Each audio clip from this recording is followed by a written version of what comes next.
Hello and welcome. और Pakistan versus Bangladesh में तो जो हो रहा है, लेकिन दूसरी तरफ बाबर आजम टीम से ड्रॉप होने के बाद इंजरी तक पहुंच चुके हैं। ये सब कैसे हो रहा है और इसके ऊपर क्या अपडेट्स हैं, इस सब पे बात करने के लिए मेरे साथ एहसन नागी मौजूद हैं।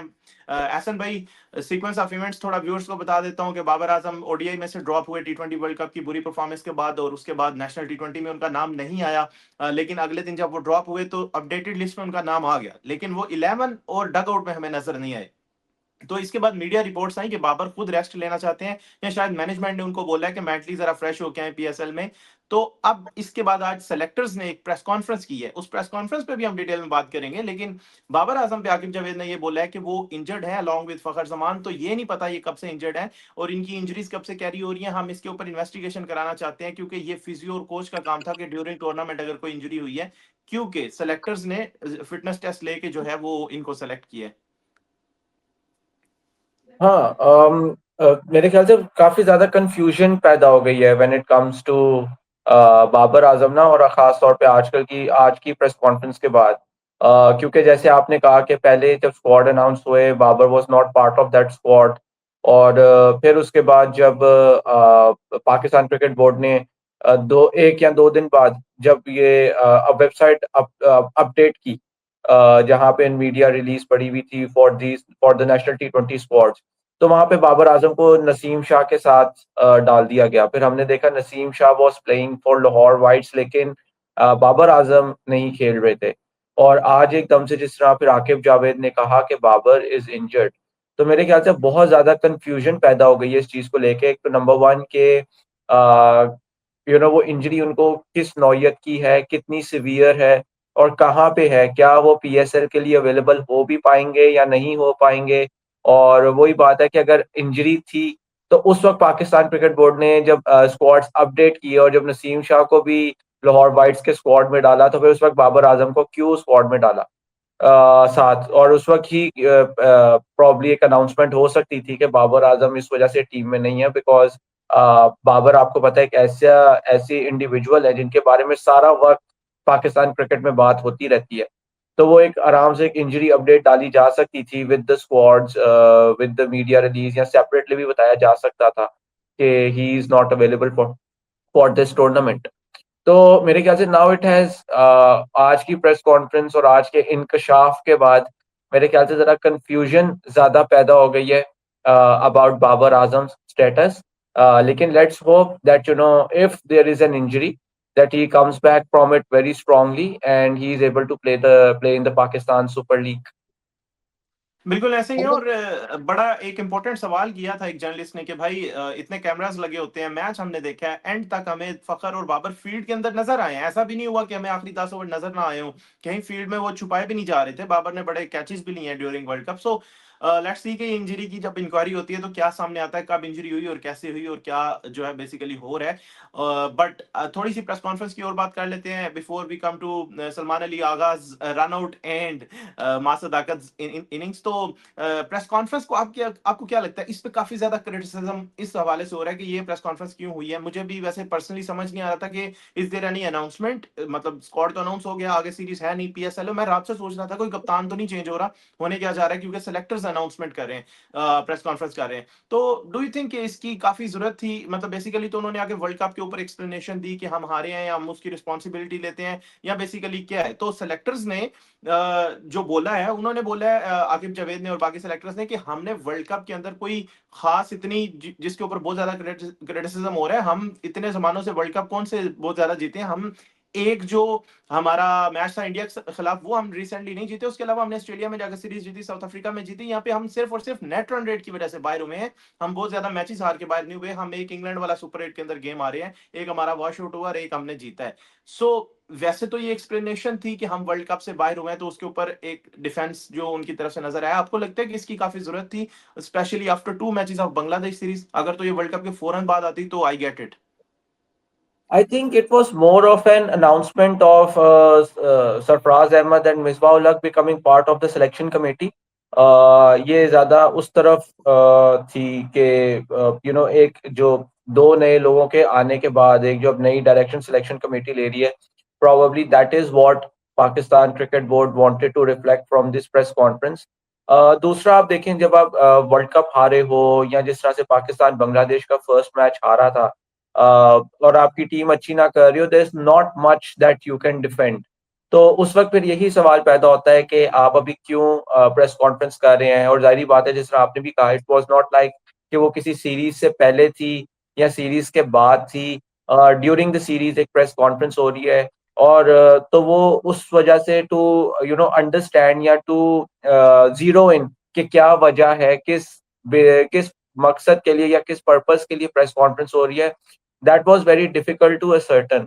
तो इस वजह से मुझे ये लगता है कि it was more of an exercise के जो 2 न्यू एडिशंस हुए हैं with Aqib Javed and Asad Shafiq being the older members of this selection committee. It was an exercise to announce them as as a new selection committee कि ये 4 हमारे नया selection panel है। और आपको याद होगा बिफोर दिस प्रेस कॉन्फ्रेंस कोई 2 घंटे पहले पाकिस्तान क्रिकेट बोर्ड ने कुछ स्निपेट्स डाले थे ऑफ दीज 4 एंड जो कोऑर्डिनेटर हैं सिलेक्शन कमेटी के नेशनल क्रिकेट एकेडमी से जिनका ताल्लुक है, मैं उनका इस वक्त नाम भूल रहा हूँ, पेशावर ज़ल्मी के एनालिस्ट भी हैं। उनके जिसे कहते हैं वो भी साथ बैठे हुए थे, तो इट वाज़ प्रोबब्ली इन्होंने ये दिखाना था कि अब ये जिसे कहते हैं कि इस सिलेक्शन कमेटी को कॉन्फिडेंस दिया गया है और यही सिलेक्शन कमेटी है जो आगे परस्यू करेगी। So that was the press conference और जो पीसीबी चेयरमैन के साथ मुलाकात थी उससे पहले। It was just an extension of that to ascertain कि ये अब हमारा सिलेक्शन पैनल है और मूविंग ऑन यही रहेगा। तो बट लेट्स सी कि कब तक ये सिलेक्शन पैनल ऐसे ही अपनी शेप एंड फॉर्म में रहता है। बिल्कुल, आपकी बात से मुझे भी थोड़ी समझ आई है कि शायद ये मिसबाह उल हक और सरफराज अहमद की अनाउंसमेंट थी और ये न्यू सिलेक्शन पैनल है। और मे बी वो इसलिए भी कि जब आप न्यू सीरीज के लिए सिलेक्शन करते हो, कल को जो रिजल्ट आएंगे तो आपको भी पता और सेलेक्टर्स को भी पता हो कि कौन रिस्पॉन्सिबल है और कौन इसकी रिस्पॉन्सिबिलिटी लेगा जो सिलेक्ट कर रहा बिल्कुल, इसी है। इसी बट वजह से इसी वजह से वो पाकिस्तान क्रिकेट बोर्ड ने जो सिलेक्शन कमेटी की चेयरमैन पीसीबी के साथ मुलाकात थी, जब वो शेयर की तो उसके अंदर उन्होंने टिकट्स के अंदर ये बात लिखी भी थी कि उनको फ्री हैंड दिया गया है इस सिलेक्शन कमेटी को।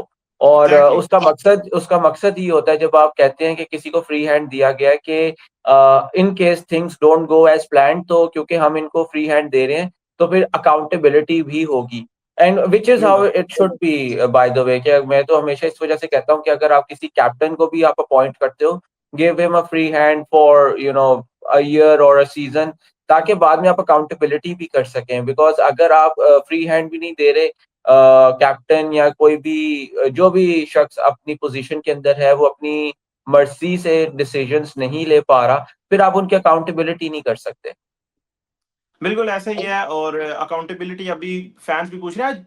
काफी टफ क्वेश्चंस पूछे गए उस प्रेस कॉन्फ्रेंस में। इवन ये भी जब एक क्वेश्चन किया एक जर्नलिस्ट ने कि भाई अभी सेलेक्टर सारे यहाँ पे हैं, नेशनल टी20 पेशावर में हो रहा है, तो आप लोग टीवी से देख के सिलेक्शन कर रहे हो या क्या कर रहे हो? तो काफी मुश्किल सवालात थे आज। और मेरे ख्याल से फेयर था कि जितना वर्ल्ड कप हारे हैं हम, जिस तरह की परफॉर्मेंस दी है, तो उसके बाद एक ऐसा ही रिएक्शन आ रहा था अवाम की जानब से या मीडिया की जानब से। But let's come to the Pakistan versus Bangladesh series, जहाँ पे अलॉन्ग विद द रिजल्ट्स काफी जबरदस्त किस्म की हैपनिंग हुई है, जो ऑल अराउंड द वर्ल्ड कल जो है वो सलमान अली आगा का रन आउट जो है वो एक डिस्कशन का पॉइंट बना हुआ है। लेकिन उससे पहले एहसन भाई, Maaz Sadaqat is one of the performers जो परफॉर्मेंस दे के टीम में आया, नॉट जस्ट लिस्ट टी20 टूर्नामेंट में बड़ी अच्छी परफॉर्मेंस दी। मुझे याद है इमर्जिंग एशिया कप में ऑल दो वो टी20 था, वो लड़का आउट ही नहीं हुआ था फाइनल तक।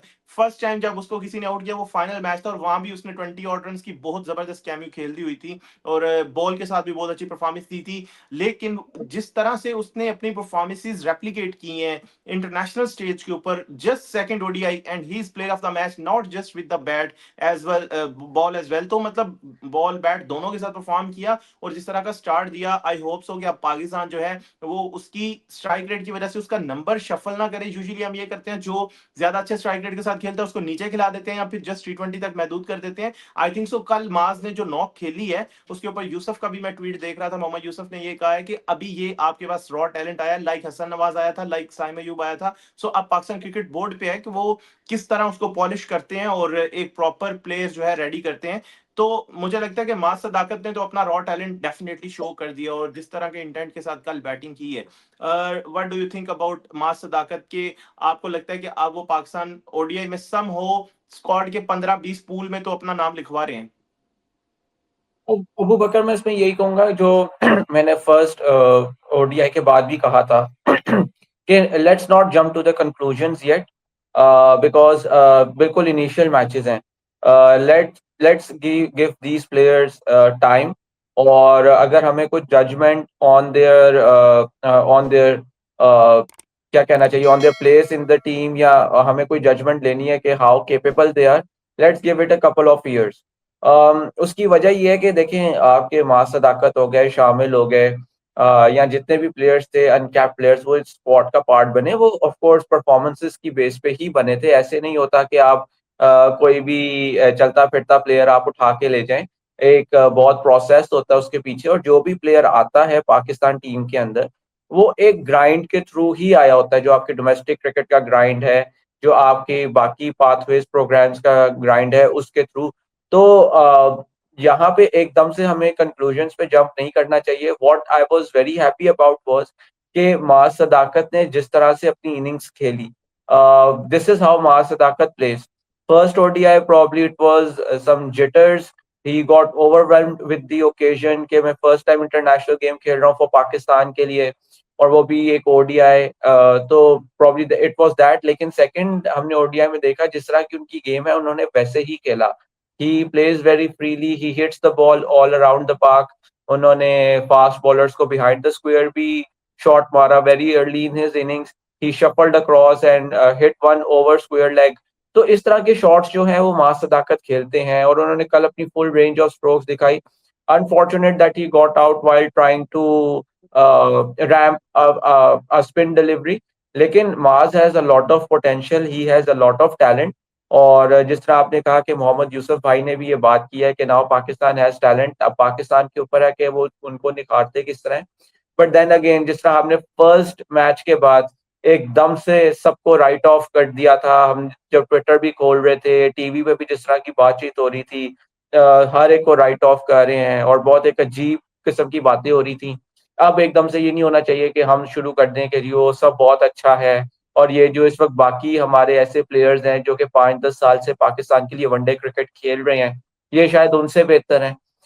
हमें दोनों जब सिचुएशंस हो, we have to be very balanced in our approach, और rather than drawing comparisons, we should give every player time, and enough time, और हमारे पास ताकि enough sample size आ जाए टू गेज के वाकई कौन सा प्लेयर किस कैलिबर का है, और वो कहाँ पे एडजस्ट होता है इन पाकिस्तान क्रिकेट।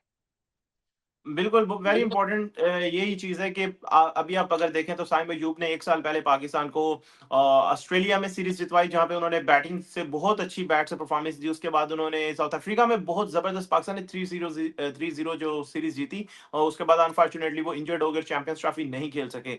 तो हमें ये नहीं भूलना कि आज अगर मास सदाकत ने 9 खेली है, तो 2 महीने बाद हम कह रहे हो कि 2 परफॉर्मेंसेज़ की वज़ह से कि आज वो बिल्कुल खराब हो गया है, या नए लड़कों की जगह बनती है। सो बैलेंस रखना तो बहुत ज़रूरी है। अब आते हैं पाकिस्तान के उस प्लेयर की जानब जिसने पिछले 3-4 साल से मुझे लगता है सबसे ज्यादा कंसिस्टेंट एंड वैल्यूएबल परफॉर्मेंसेस दी हैं, सलमान अली आगा।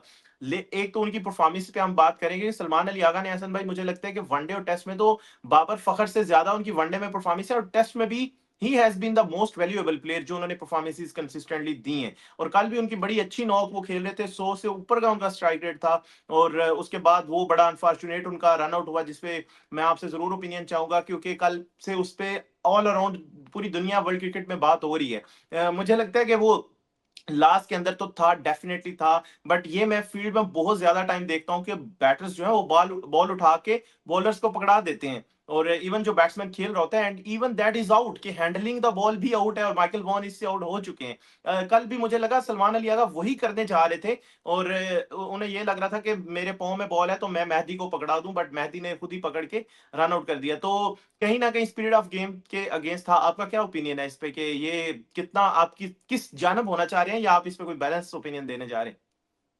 नहीं, देखिए, मैं तो इस मामले में बड़ा क्लियर हूँ कि क्रिकेट या कोई भी sport, it is all about taking competitive advantage. और ये छोटे competitive advantages हैं which lead into bigger result in your favor. जहाँ तक सलमान अली आगा की बात है, देखें he was out of his crease और मैं देख रहा था कि काफ़ी डिबेट हो रही थी कि probably Mehdi Hasan Miraj tried to stop Agha from getting into the crease. वो नहीं था. He was trying to stop the ball and they caught into a tangle. तो आगा के लिए तो सबसे पहली बात यही थी that he should have gotten back into his crease. सबसे बड़ी बात. अबे वही बात है, जब when the ball is live आप बॉल को नहीं टच कर सकते एज बैट्समैन. आपने जब कहा कि काफी हम देखते हैं कि बॉल जो है वो पकड़ाया देते हैं बैटर्स टू द बॉलर्स या फील्डिंग टीम, वो तब होता है कि जब बॉल डेड हो चुका होता है. But this was the ball was live at that time, जिस तरह से वहां पे जो सिचुएशन हुई थी, because Mehdi was chasing the ball to either stop it or I don't know whether he had seen Aga was already out of his crease. और फिर बाद में हमने देखा कि as he took the ball, he dislodged the bails and he was well within his right to do that. लेकिन जहाँ पे स्पिरिट ऑफ क्रिकेट देखें, स्पिरिट ऑफ क्रिकेट के अगर हम डिबेट के अंदर पड़ जाएंगे तो हमारी क्रिकेट जिस तरह से आज हम उसको जानते हैं वो बहुत तब्दील हो जाएगी. Yes, Aga was not trying to sneak a run over there, लेकिन Aga should have been in his crease. He should have been inside the crease. और हाँ, एक चीज जरूर है, जिस तरह आपने कहा कि मैं किस तरफ खड़ा हूँ, मैंने तो बड़ा वो क्लियरली बता दिया कि मैं इस तरफ खड़ा हूँ. लेकिन एक चीज है कि जो अंपायर्स इन सच रन आउट्स कर सकते हैं, वो ये जरूर कर सकते हैं कि probably they can gauge their decisions on, I don't know. I'm just thinking out loud. Okay, they can probably gauge their decisions on the intention of the batsman.